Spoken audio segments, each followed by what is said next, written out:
जय श्री श्याम। सभी श्री हरि भक्तों पर श्री कृष्ण की सदा कृपा बनी रहे। सभी को ढेरों प्यार एवं शुभकामनाएं। श्रोताओं, आज हम सभी प्रभु भक्तों को एक ऐसे प्रश्न का उत्तर देने वाले हैं जिसको जानने के लिए निरंतर भक्त मंदिर से मंदिर, आश्रम से आश्रम, पहाड़ों से नदियां, नदियों से समुंदर, जंगल से वन भटकते रहते हैं, लेकिन तब भी उन्हें इस प्रश्न का उत्तर नहीं मिल पाता। आजीवन भटकने के बाद भी अंत में यह प्रश्न उनके साथ इस कदर चला जाता है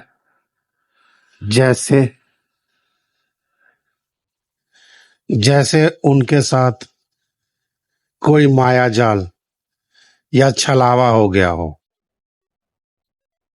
यहाँ तक कि उनका अनुकरण करने वाले भी यही सोचते हैं कि अवश्य ही भगवान की भक्ति में वो बात नहीं है, वो रस नहीं है, या भगवान अपने भक्तों के लिए कुछ करते क्यों नहीं है। तो ऐसे ही प्रश्न का उत्तर आज आपको यहाँ पर इस चैनल के माध्यम से दिया जा रहा है। अंत तक अवश्य सुने। तो ऐसा प्रश्न जिसका उत्तर ढूंढने के लिए सभी भक्त यहां से वहां भटकते हैं, चलिए जानते हैं उस प्रश्न को। वह प्रश्न है, हम सभी के जीवन में दुख क्यों आते हैं? दुख आने का क्या कारण है? जब एक मनुष्य भगवान की भक्ति करने लगता है तब भी उसको दुखों की प्राप्ति क्यों होती है? ये दुख आसानी से हमारा पीछा क्यों नहीं छोड़ते? हम जीवन में केवल सुखों की कामना करते हैं, फिर भी किसी न किसी रूप में हमें दुख अवश्य मिल जाता है। तो क्या कारण है संसार में दुख क्यों होता है, और हम इस दुख से किस प्रकार छुटकारा पा सकते हैं? ऐसे प्रश्न को लेकर भक्त भटकते हैं, अलग अलग साधु संतों महात्माओं के पीछे जाते हैं। कई बार उन्हें उत्तर संतुष्ट करने वाला मिल भी जाता है, तो कई बार उनका विश्वास ही डगमगा जाता है।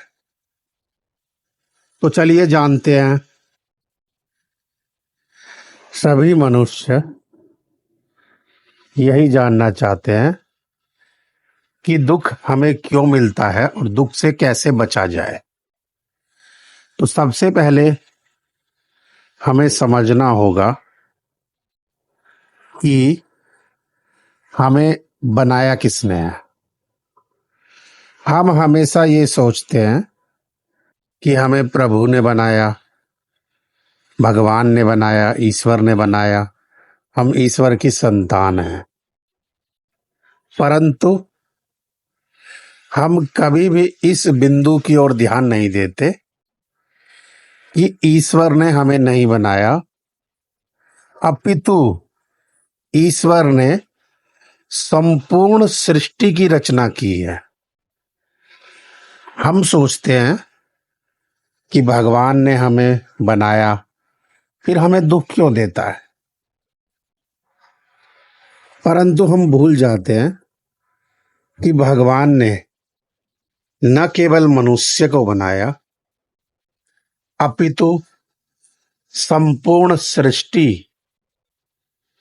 जितने भी आकाश मंडल,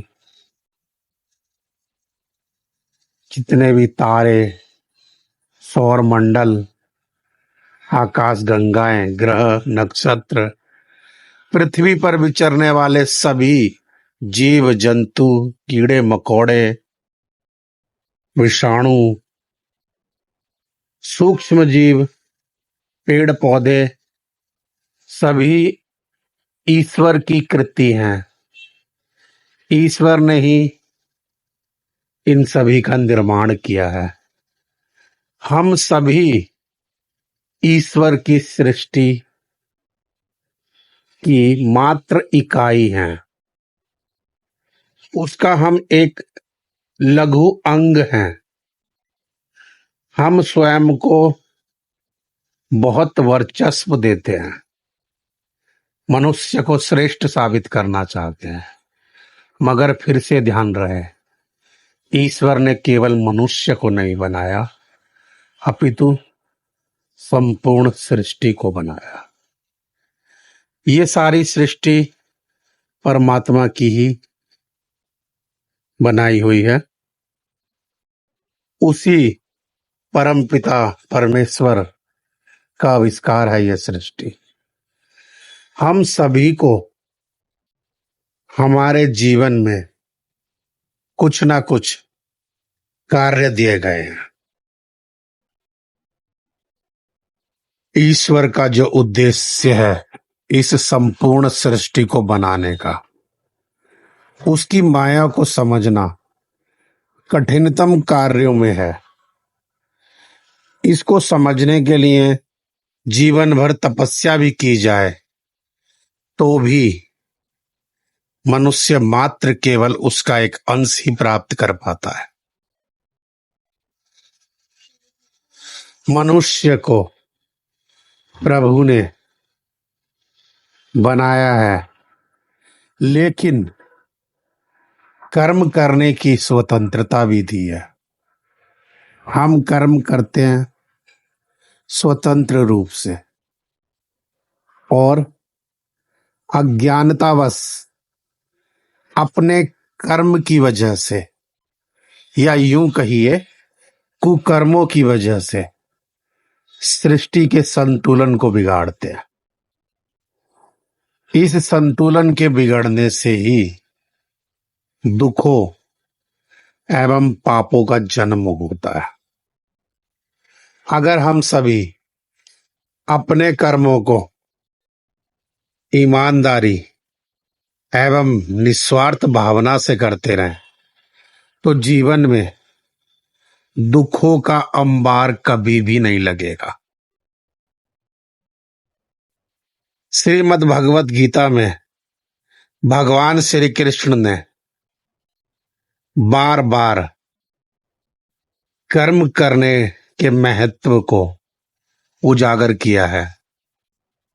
उन्होंने गीता के उपदेशों के माध्यम से यह समझाया है कि हे मनुष्य, मैंने तुम सभी को कार्य सौंपे हैं और साथ में कर्म का अधिकार भी दिया है। अतः स्वतंत्रता से कर्म करते हुए उन कार्यों को पूर्ण करो।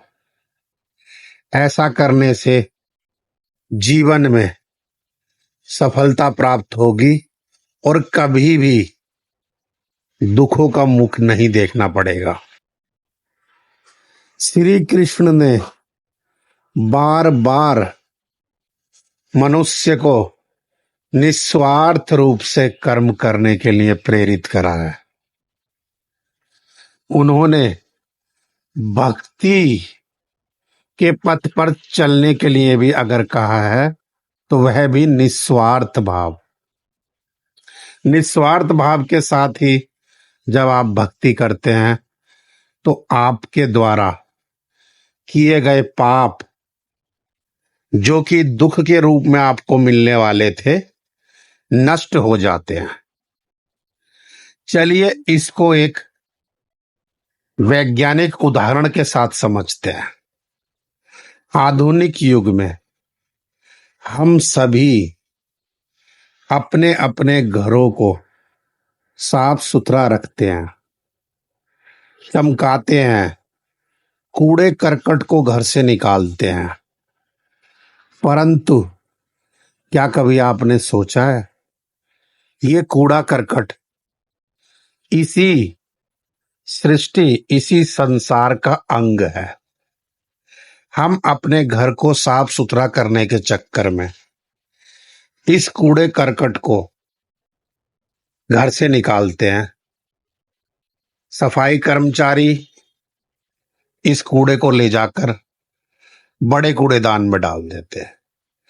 वहां से बाद में यह डंपिंग यार्ड यानी जो नगर निगम का कूड़ा निपटारण स्थल होता है, वहां पर डाल देते हैं।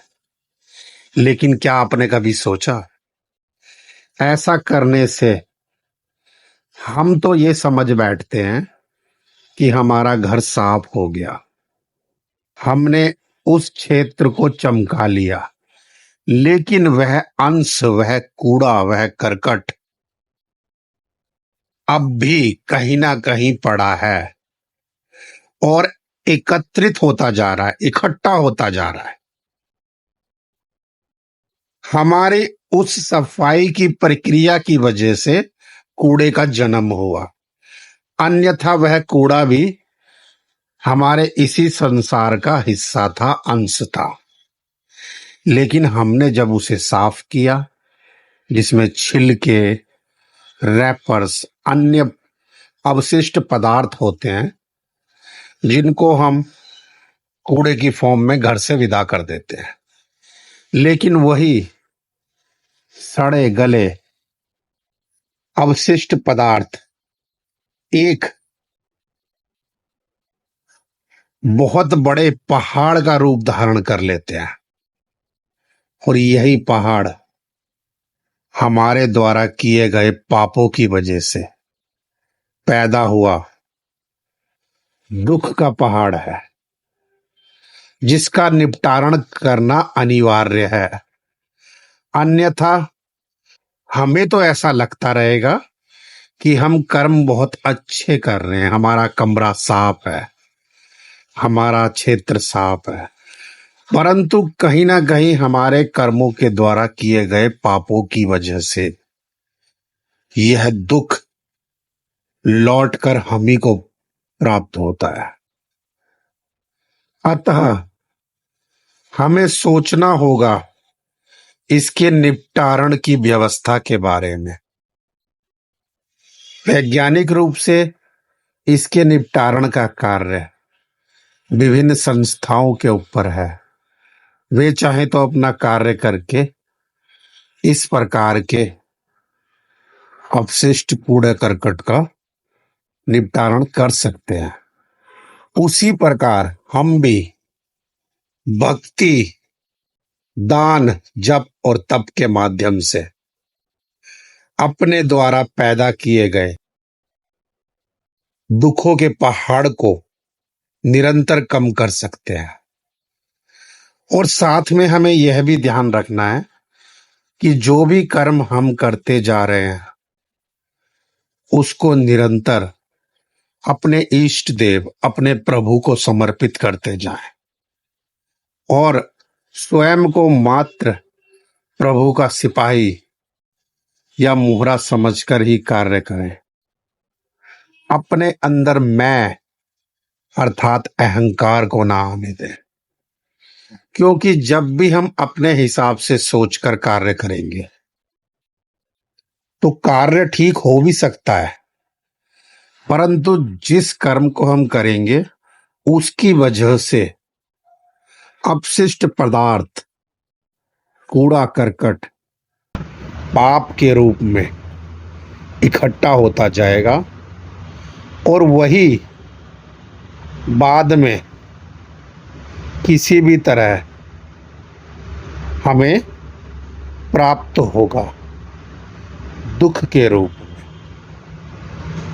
तो हमें न केवल कर्म करना है, अपितु निस्वार्थ भावना से कर्म करना है। अपने कर्म के अच्छे एवं बुरे फल को प्रभु के ऊपर छोड़ देना है।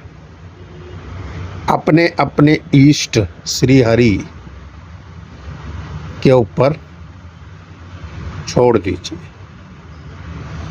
अपने इष्ट देव को याद कीजिए और मन में संकल्प कीजिए कि जो कर्म भी मैं कर रहा हूं वह मैं उन्हीं को समर्पित करता हूं, क्योंकि मैं तो मात्र एक पात्र हूं, चरित्र हूं जिसको परमात्मा ने बनाया।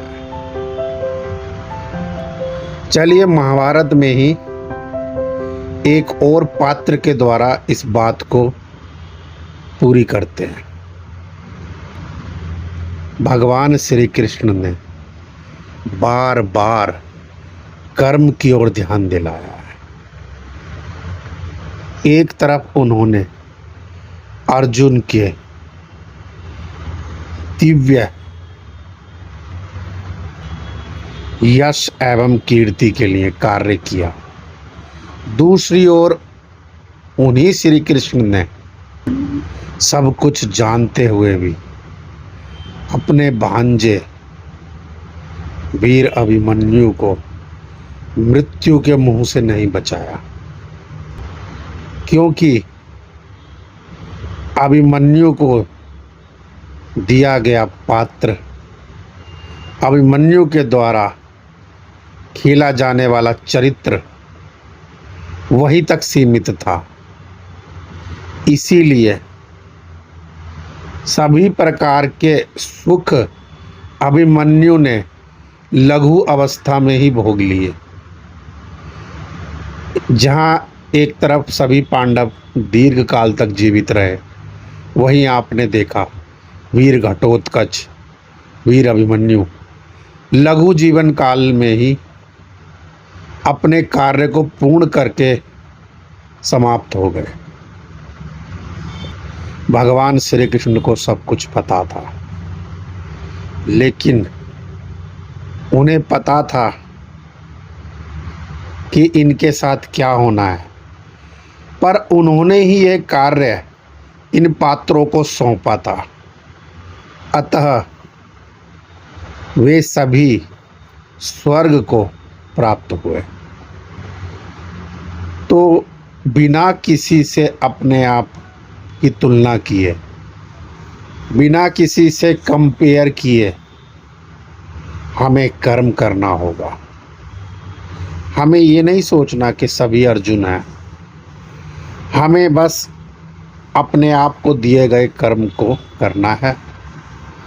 हमें बस ये जानना है कि हम प्रभु की कृति हैं, प्रभु के द्वारा हमारा निर्माण हुआ है और भगवान ने ही हमें कार्य सौंपा है।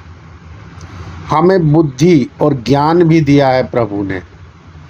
कर्म के लिए हमें स्वतंत्र छोड़ा है। हम चाहे उस पथ से भटक भी सकते हैं, जैसा कि कंस एवं रावण के साथ हुआ, परंतु उसके बाद जो हमें दुख भोगना पड़ेगा उसके लिए भी हमें तैयार रहना पड़ेगा, क्योंकि प्रभु ने खुद ही कहा है, यदा यदा हि धर्मस्य ग्लानिर्भवति भारत अभ्युत्थानम् अधर्मस्य तदात्मानं सृजाम्यहम्। यानी जब मनुष्य प्रभु श्री कृष्ण के दिए हुए अधिकारों का दुरुपयोग करना शुरू करता है, भगवान की दी हुई स्वतंत्रता का उपयोग करने की बजाय दुरुपयोग करता है, तो ऐसे में वही परमपिता परमेश्वर उस मनुष्य की बुद्धि हर के उसका नाश कर देते हैं। तो भक्तों, हमें यहाँ तक पता चल चुका है कि हमें दुख क्यों मिलते हैं। हमें कर्म करना है, उसको निस्वार्थ भावना से करना है। हमें अपने पात्र, अपने चरित्र, अपने कैरेक्टर की उपयोगिता को समझना है और निरंतर अग्रसर होना है, आगे की ओर बढ़ना है, सफलता की ओर जाना है, लेकिन बिना किसी दूसरे से अपने आप को कंपेयर किए। तुलना नहीं करनी, अपेक्षा नहीं करनी। इस प्रकार कर्म करते रहने से हमें सुख तो प्राप्त होगा ही, साथ में यश एवं कीर्ति भी बढ़ेगी। इस संसार में धन धान्य संतान संपूर्ण सुख को प्राप्त करके ऐसा प्राणी अंत में वैकुंठ धाम को प्राप्त होता है।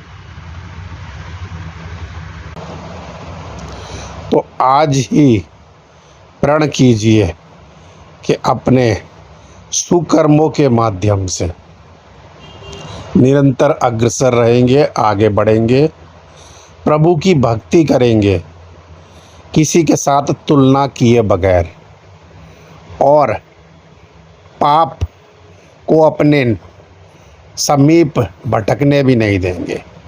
तो अंततः समस्त प्रकार के दुखों का नाश हो जाएगा।